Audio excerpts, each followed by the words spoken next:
las últimas generaciones que tenemos más actuales, que empiezan a entrar, parte ya están dentro de las compañías y parte están ingresando en ese mundo corporativo.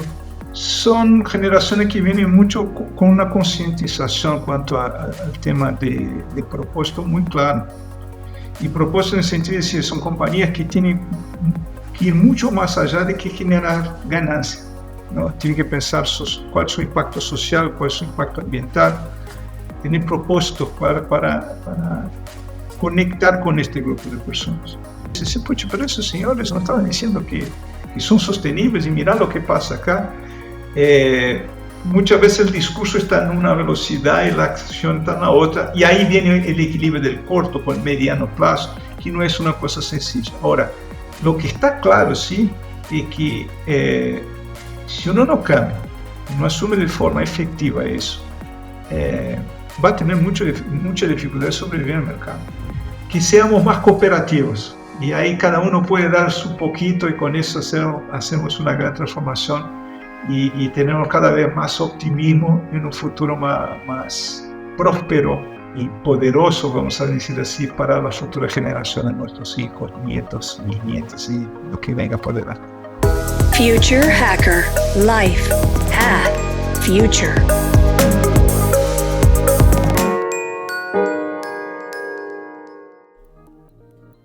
Bienvenidas y bienvenidos a Future Hackers. Soy Eduardo Hija y hoy tengo el placer de conversar con un invitado destacado para abordar el futuro de las organizaciones y la transformación del mundo corporativo.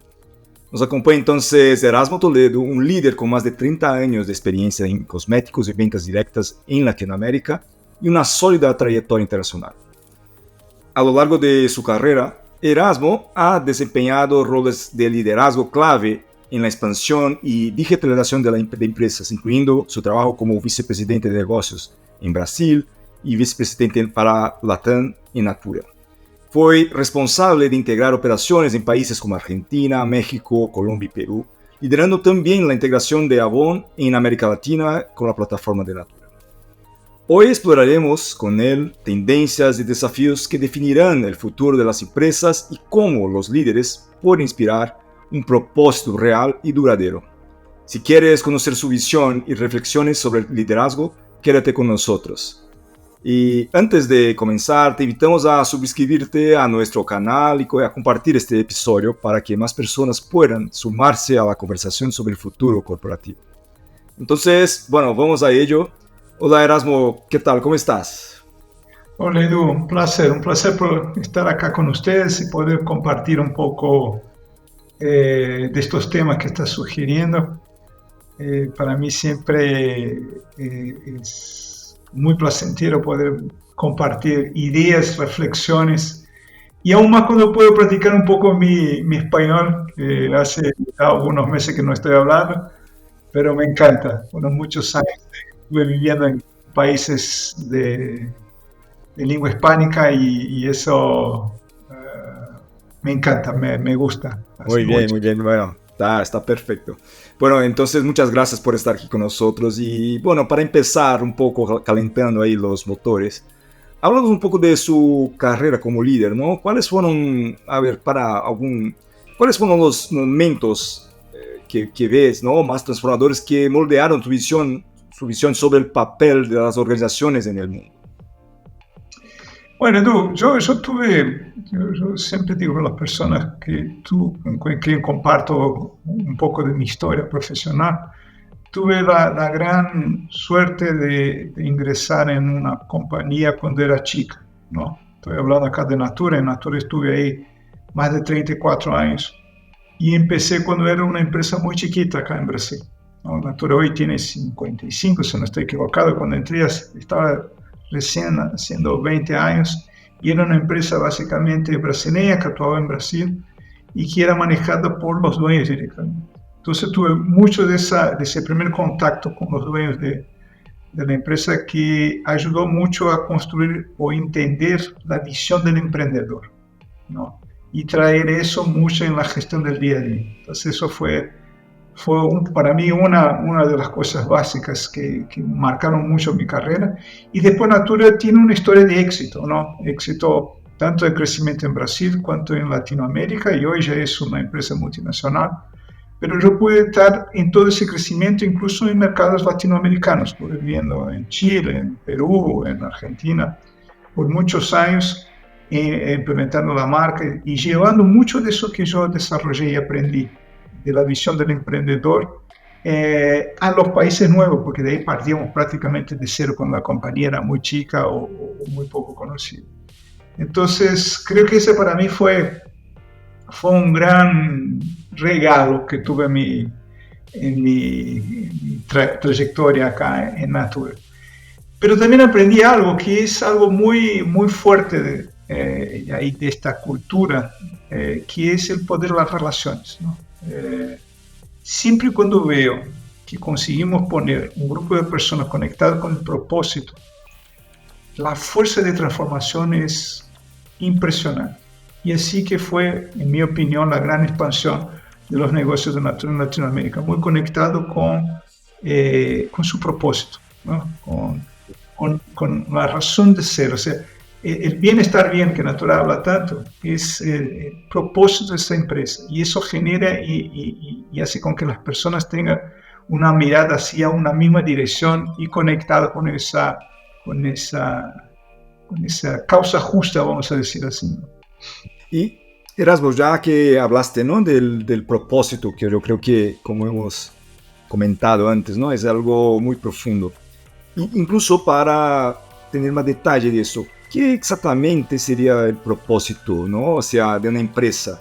¿Es algo de es visión, es ejecución, es un poco de todo, es el ejemplo? Explícanos un poco más, desde tu punto de vista, el propósito, cómo se concretiza eso para las personas dentro de una organización. Y para mí ese es el gran desafío de las empresas, ¿no? Es partir del propósito, ¿no? Y no partir de lo que voy a ofrecer. ¿Cuál es el propósito? La compañía está ¿para qué? ¿No? ¿Cuál es el motivo por el cual esa compañía existe? Y a partir de ahí el cómo y qué producto va a vender al final.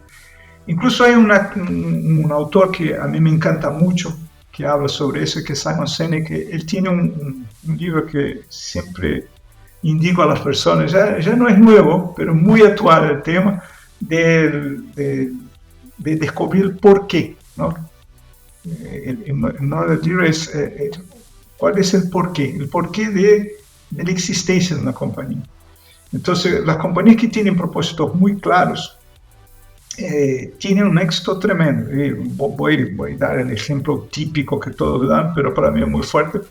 Es el case de Apple. Apple es la típica compañía que está ahí con un propósito muy claro, que es llevar tecnología a las personas de una forma mucho más accesible en materia de facilidad de manejo. Y ahí el cómo que hace eso a través de productos con alto design, alta tecnología, al final vendiendo smartphones, tablets, computadoras. Entonces, partir del propósito, tener claro la razón por la cual la compañía existe, facilita mucho la toma de decisión de cuáles son las estrategias, facilita a poner el equipo trabajando así, mirado a una misma dirección, conectado con ese propósito, generando mucho más valor para uno por hacer parte de eso, ¿no? Entonces, en todos los sentidos, yo creo que el propósito es lo que direcciona toda la estrategia de una compañía. Y cuando tiene mucha solidez, la compañía tiene solidez, esa conexión de propósito con sus acciones, la fuerza que tienen como negocio es gigante. Y así es una mirada hacia a largo plazo, no queda nada una mirada, cuando uno mira a propósito, siempre está mirando hacia a largo plazo y no algo a corto plazo, algo más de anual, trimestral o de ganancia muy puntual. ¿Entiendes? Esa es la fuerza del propósito y que conecta todos los frentes de la compañía. ¿Entiendes? ¿Y crees que, no sé, cómo ves hoy, por ejemplo, vemos que no sé si es un tema de generación, un tema quizás de la velocidad con que el mundo, la competencia mundial, global, se está desarrollando en el nivel global, ¿no? Como comentaba. Se está acelerando, parece demasiado, y quizás, no sé, la gente no se está conectando de una forma más profundizada con las empresas, con las corporaciones. ¿Crees que esto es una visión específica, es algo que está ocurriendo y empieza a ocurrir cada vez más, o sea, la desconexión entre el propósito de la empresa y las personas, y llevando a temas como la gente, vemos en China, vemos en otros países también muy acelerado el desarrollo económico, que los jóvenes están se desconectando de este mundo corporativo. Y la verdad es que los jóvenes son el futuro, ¿no?, de las empresas. ¿Cómo lo ves eso? ¿Cuál es tu opinión al respecto de eso? Edu, cuando hablamos de los jóvenes, y ahí estamos hablando, qué sé yo, de generación millennials, y la generación Z, ¿no?, que son las últimas generaciones que tenemos más actuales, que empiezan a entrar, parte ya están dentro de las compañías y parte están ingresando ahora en ese mundo corporativo. Son generaciones que vienen mucho con una concientización cuanto al tema de propósito muy claro. Y propósito en el sentido de decir, son compañías que tienen que ir mucho más allá de que generar ganancias, ¿no? Tienen que pensar cuál es su impacto social, cuál es su impacto ambiental, tener propósitos para conectar con este grupo de personas. Yo creo que lo que existe, sí, tal vez, dentro de la pregunta que me hiciste, es que existe tal vez aún una polaridad entre las compañías más tradicionales, que están intentando acelerar su proceso de transformación para adaptarse de forma más rápida a los deseos de estas generaciones nuevas que llegan por ahí. Si pensamos, mucho de la alta dirección de esas compañías, grandes corporaciones, son generaciones, la generación X, que es una generación antes de milenio y de Z, que tienen visiones bien distintas. En cuanto ves la generación de milenios, si se está mucho más conectada con digital, con propósito, con esa comunicación más rápida. Nosotros, porque yo soy generación X, somos una generación que venimos nos adaptando a nuestro nuevo mundo. Obvio que creyendo, trabajando para el tema de generar mucho más allá de que el resultado, cuando hablamos de resultado financiero, cuando hablamos de negocios, pero en una velocidad de conexión mucho más lenta, vamos a decir, que este grupo. Entonces yo creo que estamos en ese momento de transformación, porque esas generaciones empiezan a entrar en grandes corporaciones. Ese trabajo conjunto entre generaciones distintas dentro de una misma compañía, hoy tenemos casi 4 generaciones dentro de una compañía, van a transformar de forma más rápida y generar este ambiente que vuelva a ser, vamos a decir, deseado por este grupo de jóvenes que están llegando ahí. O sea, conforme las generaciones de milenios y de cierta, empiecen a estar en posiciones de mayor liderazgo en las compañías, van a poder ayudar a acelerar cada vez más. Y eso va a ocurrir ahora en los próximos años, porque ya tenemos la generación de milenios, ya están ahí, ya hacen parte de, algunos ya de alta dirección, y van a tener una transformación muy importante. Entonces yo creo que estamos en este momento de transformación, y vamos a tener una gran sorpresa, cambiando un poco todos los temas de discusiones que están calientes ahí en el día a día, que es el tema de cuáles son los impactos más allá de los resultados financieros de la compañía, cuáles son las formas de trabajo que van a existir,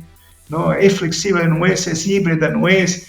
O sea, toda esa discusión que genera, que tiene esa polaridad entre las generaciones, que yo creo en los próximos años va a quedar mucho más claro y más fácil, por el hecho de que las generaciones nuevas van a empezar a tomar cada vez más posición de liderazgo dentro de estas grandes corporaciones.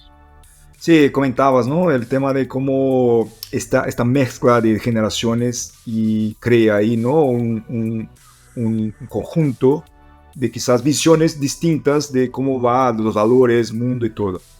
Pero esto dentro de la empresa necesita entonces que el liderazgo, ¿no?, de las empresas, el CEO o el presidente tenga una fuerza o una visión que pueda organizar o manejar todo eso, ¿no? Esta mezcla cultural y de generaciones.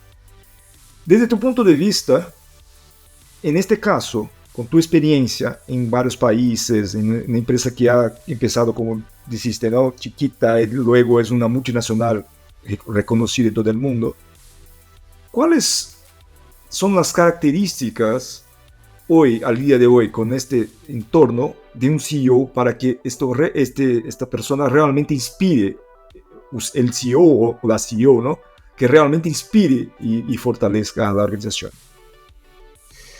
Entonces, yo voy a dar un paso hacia atrás y traer una reflexión sobre cuando hablamos de trabajo futuro, ¿no?, de qué sería el futuro de esas organizaciones con ese tema que comenté, ¿no?, de la generación de milenios y se está cada vez más adentro de la compañía, pues son liderazgo.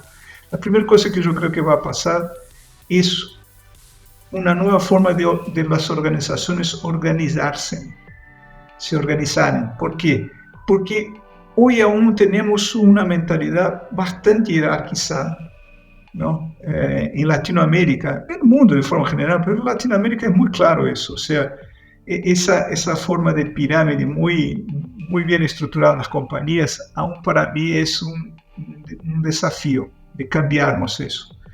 Para que no quede en esa figura del CEO la responsabilidad de ser el gran líder y ser algo mucho más orgánico, ¿no?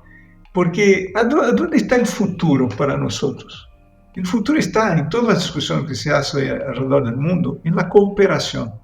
Y la cooperación es mucho más la fuerza de los individuos de que la presencia o el liderazgo de una sola persona. Entonces yo creo que eso es un tema para pensar. No tengo la solución, pero creo que tenemos cada vez que ir más allá en esa dirección. Ahora, pensando en los líderes, y ahí no son necesariamente los CEOs, sino los líderes que pueden influenciar grupos. Para mí las características básicas que tiene es, primero de todo, es presentarse como una persona normal. No existe Dios. Eso para mí es algo muy...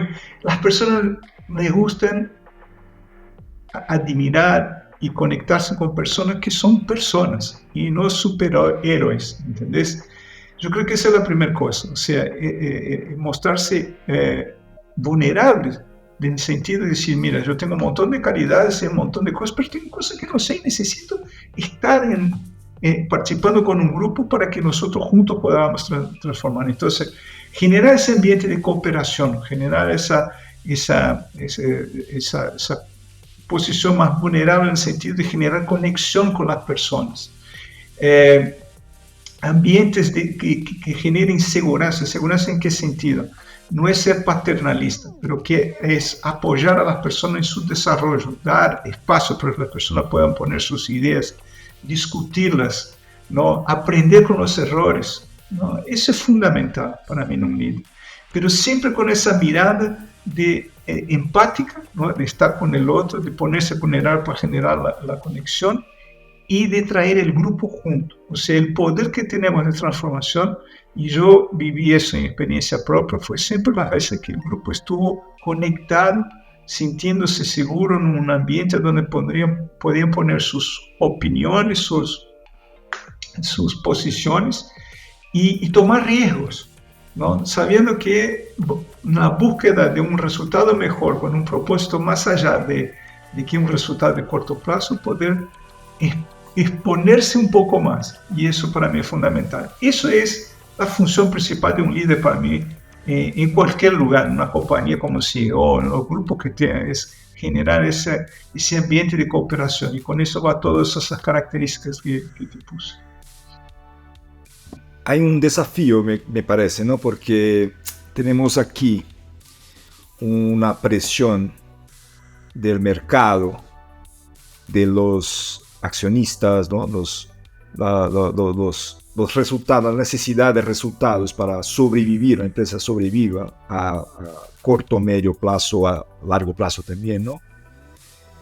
Y justamente equilibrar, balancear, ¿no?, estos temas. Y con eso todo, también hay siempre la personificación de algunos ejecutivos, es natural, como personas, en que dentro de este juego corporativo se necesita enseñar, claro, resultados, y eso significa, ¿no?, en grandes organizaciones, un trabajo interno, desde un ejemplo muy preparación de materiales, de presentaciones, comités, cosas, ritos internos muy importantes que al final estás alejado del propósito, sino que el propósito unipersonal, quizás, o de algún grupo de personas. Pero ¿cómo es eso? Porque esto no me parece que la competencia va a parar, que China va a desacelerar, que otros países van a hacer menos cosas, porque el mundo sigue. No sé si, no estoy discutiendo si el modelo es correcto o no, pero simplemente el hecho de que está muy acelerado en términos de competencia mundial. ¿Cómo? Mirando hacia afuera de la empresa y mirando los hitos internos, ¿cómo balancear eso, Erasmo? Me parece un desafío bastante grande. Ese para mí es un desafío que no es de hoy, ¿no? Hace muchos años que las compañías viven ese desafío de la cuestión del ritmo interno, ¿no? Así, la velocidad con que el mundo se mueve, el consumidor, la competencia, etc. Yo cuando digo que una empresa tiene que estar enfocada en su propósito y hacia mirada hacia el futuro, no se puede olvidar que el corto plazo hay que hacerlo, ¿no? Pero si yo hago el corto plazo, siempre con la mirada y la conexión hacia el largo plazo, yo garantizo que estoy poniendo todos en una dirección que siente que están progrediendo hacia lo que uno mira más allá de que el trimestre, el año o algo así. Eso para mí es el primer punto que genera algún nivel de confort para los equipos que están en esta locura de este ritmo de trabajo del día a día. Y ritmo de trabajo para mí no son horas sentado en la silla en la oficina. Ritmo de trabajo son horas dedicadas a pensar en el negocio. Que uno puede estar en su casa y está pensando. Uno puede estar en vacaciones, infelizmente, y en algún momento ver insights de su trabajo. Hace parte, ¿no?, de la forma como el ser humano trabaja. Pero cuando uno conecta el tema del propósito y sus decisiones de corto plazo están mirando así a largo plazo y consigue tener sistemas de reconocimiento y desarrollo de los equipos que estén conectados con ese propósito de más largo plazo, yo tendría que sacarse el mejor de lo posible que se puede hacer hoy. Porque la dinámica intensa que tenemos, esa siempre va a existir. Pero sí hay un punto de atención que pusiste acá para mí, que hay para pensar con mucho cuidado, que son todos esos ritos internos. Como yo dije, volviendo al tema, tenemos compañías muy estructuradas, por más que nosotros decimos, no, que ahora las decisiones están a punto, hacemos eso y vamos a compartir por unidad de negocio. Al final hay un CEO siempre ahí reconocido, y su estructura, el board, y eso genera toda una dinámica de trabajo interno que, si no bien tratado, es un tomador de energía y de tiempo dentro de las compañías impresionante. Que eso sí, para mí es un generador de estrés y de desgaste con los equipos, cuando uno ve que está trabajando más para arriba de que para el cliente, ¿no? Armando presentaciones, discutiendo 14 veces la misma cosa. Entonces ese para mí es un gran cuidado, ¿no? De nuevo, mirando hacia el propósito de la compañía, garantizar que tengo fluidez de los procesos internos a poder practicarlo de forma a apuntar a mi consumidor, a mi cliente, a los stakeholders, y no necesariamente a la punta de la pirámide, ¿no? Eso para mí es el gran desafío, que no es sencillo, ¿eh? Porque cuando uno piensa en las grandes corporaciones, tiene sus procesos, tiene su burocracia que es necesaria por N motivos, hasta por la sociedad y la forma como los negocios son gerenciados a nivel global, pero que uno tiene que tomar cuidado para buscar la mejor composición o equilibrio entre todos esas cajitas, vamos a decir así, de la balanza. Me parece que los líderes, ¿no? Y las personas dentro de una organización en posición de liderazgo tienen un rol cada vez más de influenciadores, ¿no? O sea, vemos cada vez más, ¿no? Que el contenido, la información está distribuida y esto también debería estar distribuida. Y para hacer esto, comentábamos ahí antes de la comunicación, símbolos de cultura. ¿Cómo puedes explicarme un poco más de eso, explorar un poco más de eso? ¿Qué serían los símbolos de cultura y cómo esto es útil, ¿no? En este momento en que se necesita generar este esfuerzo hacia la misma dirección? Sí, para mí acaso son dos temas, ¿no? Que se conectan de alguna forma, pero son dos temas. Cuando hablamos de comunicación, en las grandes corporaciones principalmente, es decir, que en las chicas también, ¿no? Ese es un gran desafío que hay. Cómo yo consigo bajar la comunicación a que así todos estén conectados. Entonces, si uno habla de que la conexión por propósito es lo que hace la diferencia de una compañía, comunicar de forma efectiva es fundamental para que las personas sientan, perciban y entiendan que estamos yendo en la dirección de cumplir o de seguir el propósito de la compañía. Y hoy, con las distintas generaciones dentro de la compañía, tenés que ser multicanales en la comunicación. Porque hay gente que prefiere leer el comunicado, otro que prefiere escuchar el comunicado, otro que prefiere usar WhatsApp. Entonces, el mix, la búsqueda de comunicaciones que tenga el mismo contenido al final, porque es lo que quieres pasar, pero que con formas diferentes para que consigas conectar e impactar a todos los públicos es fundamental. Y eso para mí no es tan sencillo, porque cuando hablas de las grandes corporaciones deciden trabajar de forma más individualizada en la atención para garantizar la mejor comunicación. Eso genera trabajo. Yo creo que el mundo ahora empieza a tener acceso a una herramienta nueva en el mundo corporativo, que es la inteligencia artificial, que ayuda mucho en esos trabajos de personificación, por ejemplo, ¿no? De manejar muchos datos, mucha información de forma más individualizada, con calidad y precisión. Puede ser que por ahí consigamos tener un salto cualitativo en eso, pero esa es una cosa. El otro, que es el tema de la cultura, si nosotros estamos diciendo que una compañía está bien conectada con su propósito, la cultura es la forma como esa compañía trabaja, ¿no? Y cómo se conecta con su propósito. Y eso, los símbolos son fundamentales. Y cuando hablo de símbolos es la forma de comunicación. Si yo digo que respecto si para mí es un valor, la fuerza de las relaciones, la individualización de la comunicación es una forma de garantizar que estoy teniendo la atención individual para cuidar de la relación con cada uno. Los beneficios que ofrezco o mismo la forma como evalúo a las personas, como incentivo a los equipos. Esos son símbolos que tienen que estar íntimamente conectados con el propósito de la compañía, ¿no? Para garantizar de que no genere ruido, porque las peores cosas que puede decir es decir, somos una compañía que respetamos las relaciones, para te dar cualquier ejemplo. Y cuando yo voy a ver los símbolos, no veo esta materialización de eso, ¿no? Como diciendo, mira, pues habla que respeta, pero trata todo por igual. Habla que respeta, pero cuando yo veo los incentivos no está mirando así la importancia de la relación. Entonces, esa coherencia entre los símbolos y el propósito de la compañía es fundamental. Y eso es lo que da la fuerza de la ejecución del negocio. Y ver negocio que tiene eso muy claro y es impresionante la fuerza. Una otra empresa para mí, un gran ejemplo de eso es Patagonia. Es una gran empresa que tiene esa cuestión de conexión de propósito con la conexión de los símbolos de cultura muy fuerte. Y eso es transformador. Es una empresa que pasa a ser referencia, ¿no?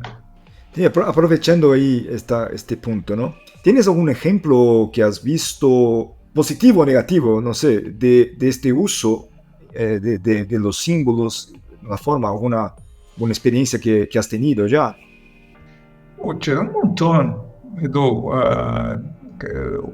Yo voy a decir que mi vida profesional, muchas veces las discusiones que hacíamos era cómo nosotros, diciendo que los valores de cultura eran importantes A, B o C, reforzamos con actitud esos símbolos. Entonces, voy a decir así, si uno decía que uno de los vectores de cultura de la compañía era la cooperación, el trabajo en equipo. Una de las cosas que hacíamos era reconocer los mejores trabajos en equipo. Reconocer de forma efectiva, no era llevar hacia adelante a todos diciendo, mira, aquí queremos hacer un reconocimiento porque hicieron ese trabajo, la composición fue de eso, utilizando esa metodología.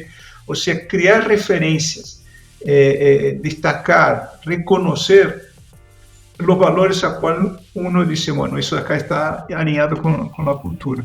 Hicimos un montón de cosas así, Natura montones de veces yo pude participar de eso y uno ve la transformación, cuando uno da consistencia en esa acción. Entonces, voy a decir, trabajar en equipo es algo importante. Cuando uno da consistencia en los reconocimientos, da consistencia en los soportes para los equipos a trabajar así, eso va generando una sinergia dentro de la compañía poderosísima. Es impresionante el poder. Entonces, estoy dando un ejemplo de algo de mi historia, pero hay un montón de otras empresas que trabajan de la misma forma.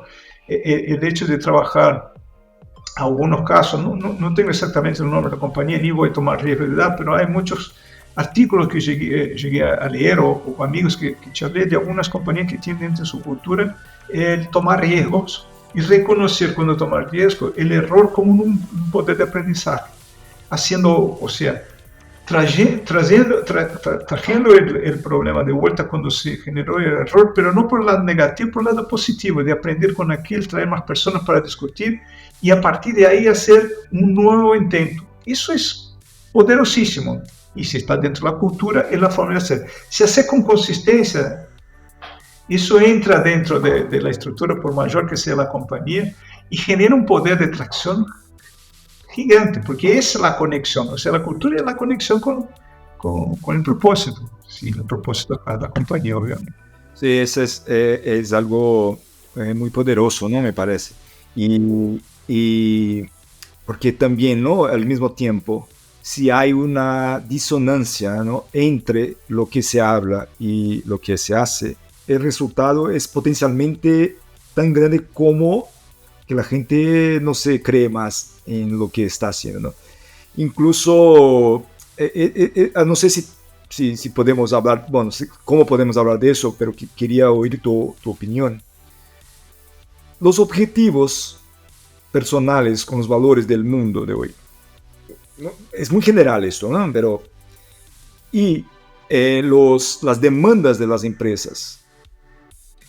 Voy a dar un ejemplo. La gente, nuevas generaciones, pensando en sustentabilidad, diversidad, ESG, ¿no? ASG, como decimos. Y al mismo tiempo, algunas prácticas que no son alineadas con eso dentro de la empresa.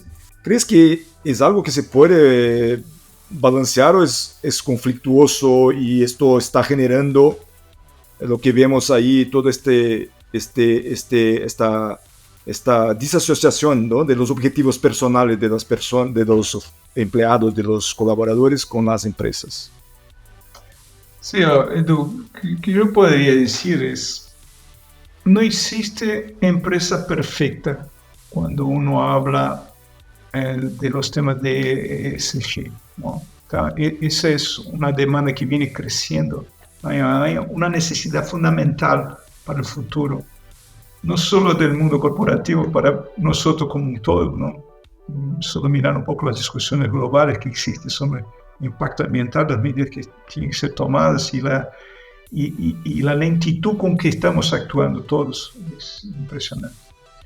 Pero tomando ese tema de ESG en las empresas, lo que pasa es que todas están, o la mayoría de las compañías serias, están mirando hacia la necesidad de asumir eso a frente dentro de su negocio, por el hecho de no existir en un futuro, ¿no? Ahora, ese percurso, ese camino que hay que percorrer, cada uno hace en su velocidad. Y los que están más lentos van a generar más problemas, lo que va generando, vamos a decir, mayor dificultad de los negocios, ¿no? Entonces eso para mí es fundamental. Cuando uno piensa en desconexión, pero algunas veces muchas empresas, noticias que uno ve, dice, pucha, pero esos señores no estaban diciendo que son sostenibles y mira lo que pasa acá.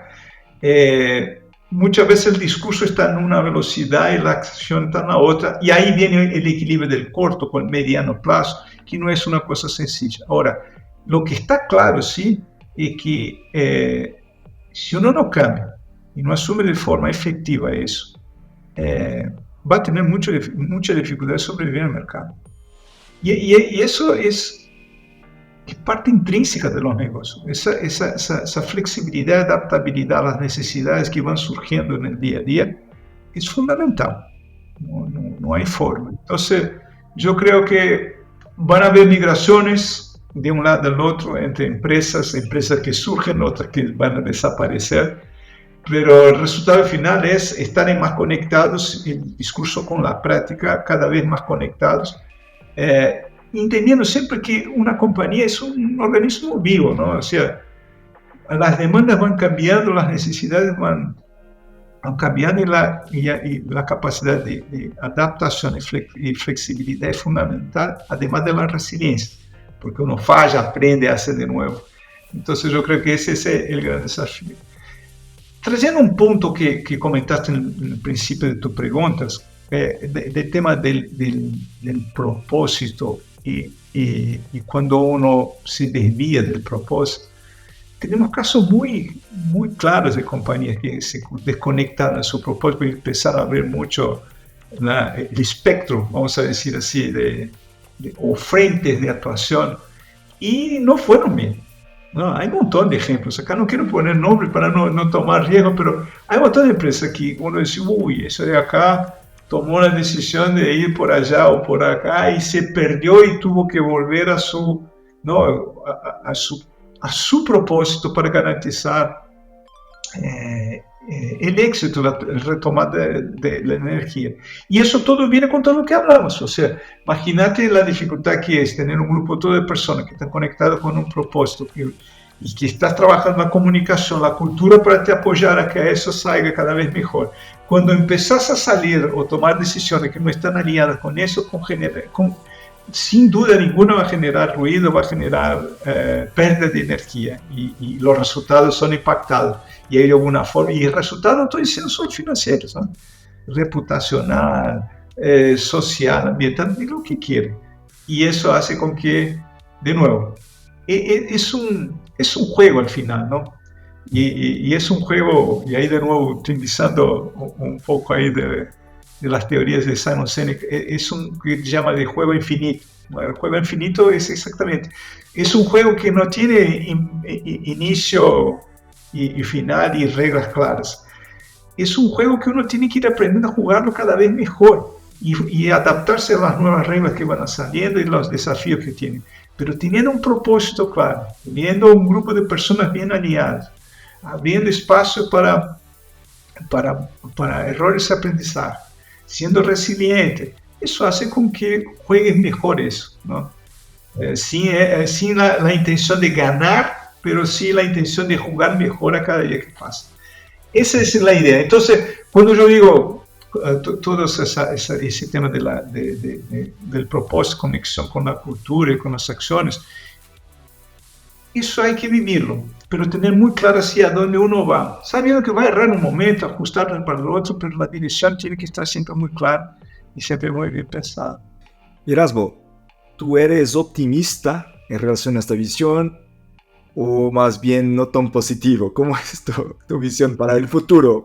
¿Estamos caminando bien para esto? Mi visión para el futuro es de que vamos siempre a buscar lo mejor posible. Yo estoy optimista cuando veo el mundo corporativo, y ahí hablan del mundo corporativo primeramente. Yo veo un movimiento, como se dice, creo que está en un momento de transición, donde llega una nueva generación que es bien distinta, porque pensar que los baby boomers y la generación X tenían más similitud y ahora la millennials y Z tiene más similitud, y esa es la generación que está llegando ahí, que está mucho más conectado con propósitos, más conectado, trabajan más, no es decir que nosotros no estábamos, pero desde un principio tienes el tema del bienestar, del propósito, del balanceo entre trabajo y vida personal. Entonces van a traer una otra perspectiva y vamos a ver cómo eso, están trayendo, ¿no?, una perspectiva, vamos a ver cómo eso va a balancear, y yo creo que muchas de las discusiones que tenemos hoy van a estar mejores trabajadas con el tiempo. Pero no tengo dudas que ese optimismo va a ser realista si empezamos a mirar, y ahí ya estoy hablando del mundo, de una forma más cooperativa. Lo mismo que empezamos a hablar al principio de nuestra charla, el poder de la cooperación es lo que transforma las cosas. Necesitamos cooperación en el mundo. Está faltando cooperación en el mundo. No necesitamos de líderes únicos y unipoderosos. Necesitamos de grupos de personas que estén cada vez más alrededor de un propósito mayor del bien del todo.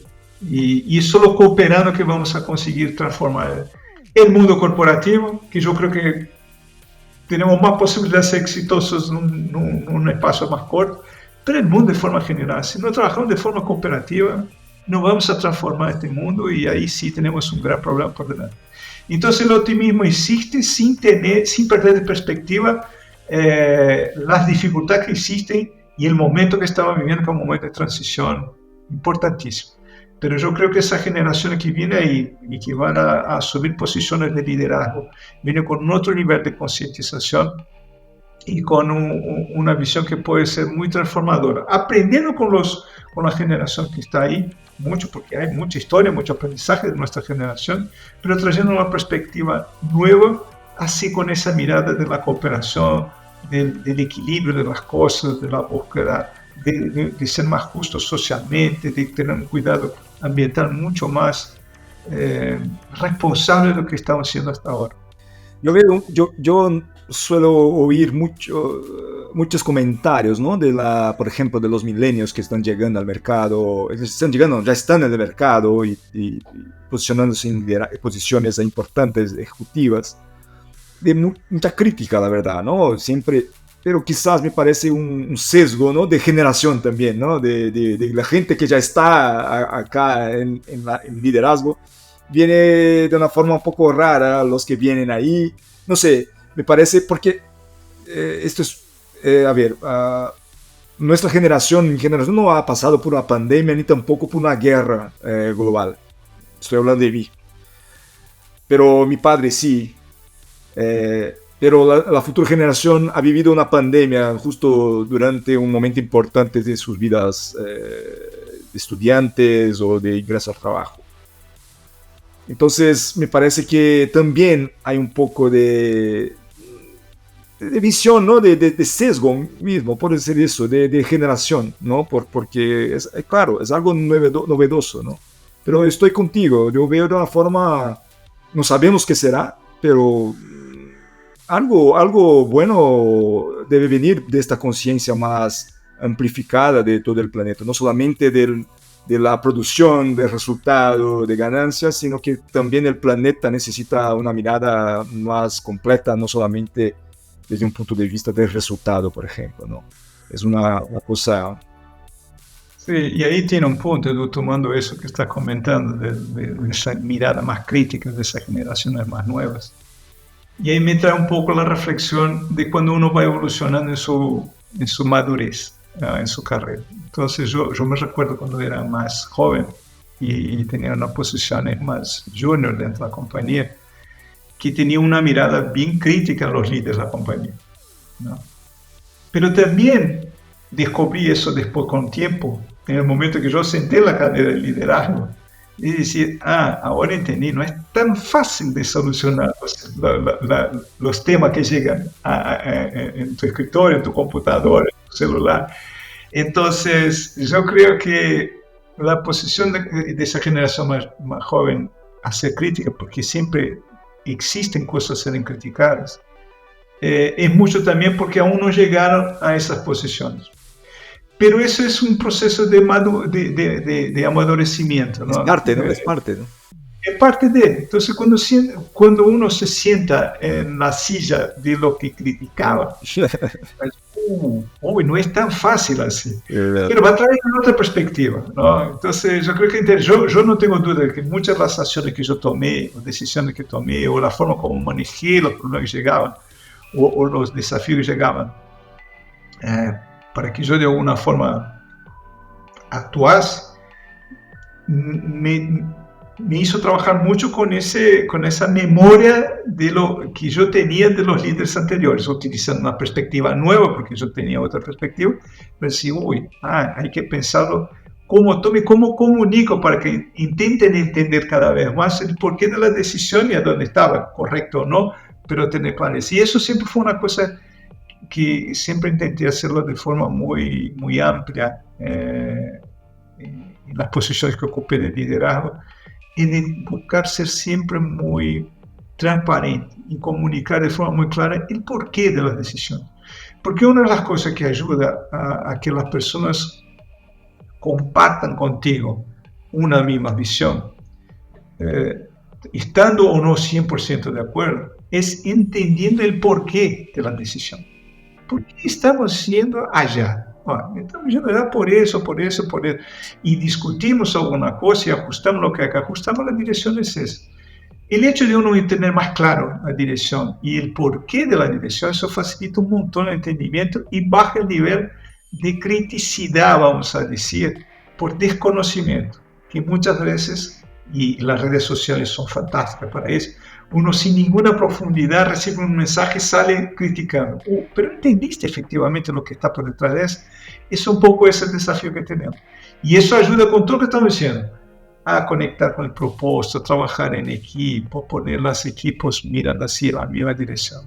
Entonces transparencia y espacio para discusiones y entendimiento del porqué de la decisión ayuda un montón. Entonces yo creo que eso es una de las cosas, y la otra es el proceso de amadurecimiento con esta generación esté ahí tomando decisiones. Con certeza van a tomar mejores decisiones que nosotros tomamos hasta ahora con nuestra perspectiva y con la pensada en todo lo que tuvimos hasta ahora. Muy bien. Erasmo, estamos llegando al final, bueno, de esta charla, de esta conversación buenísima. Es un tema muy amplio, ¿no? Se puede hablar de muchas cosas, muchos puntos de vista, pero me gustaría agradecerte por haber compartido tu visión, experiencia y todo con nosotros en el Future Hacker, la gente que nos está oyendo o asistiendo. Quería agradecerte entonces y dejar ahí un espacio finalizando para que tú dejes algún mensaje, alguna finalización para esta conversación. Edu, agradecer primeramente la invitación. Me encanta poder hablar de estos temas, poder compartir un poco de mi experiencia, de mi visión. Y si yo dejara algún mensaje final, es decir, tenemos todos, ¿no? Nosotros de la generación X, de la Baby Boomer, de la Z, de la Y, de la Alpha, tenemos que trabajar cada vez más de forma cooperativa e integral, respetando las diferencias y aprendiendo con las diferencias de los otros. Y esa va a ser la forma de transformar el mundo. Y es la única forma de salirnos del proceso engorroso que tenemos hoy, donde vivimos tantos conflictos, tantas visiones, tanta falta de discusión por la integración de visiones más compartidas. Entonces, que seamos más cooperativos. Y ahí cada uno puede dar su poquito y con eso hacemos una gran transformación. Y tenemos cada vez más optimismo en un futuro más próspero y poderoso, vamos a decir así, para las futuras generaciones, nuestros hijos, nietos, bisnietos y lo que venga por delante. Muy bien, pues entonces muchísimas gracias, Erasmo, nuevamente ahí por compartir tu visión y tu experiencia, y nos vemos en el Future Hacker en el futuro también, ¿no? Sí. Gracias. Un abrazo, querido. Un abrazo. Future Hacker. Life. Path. Future.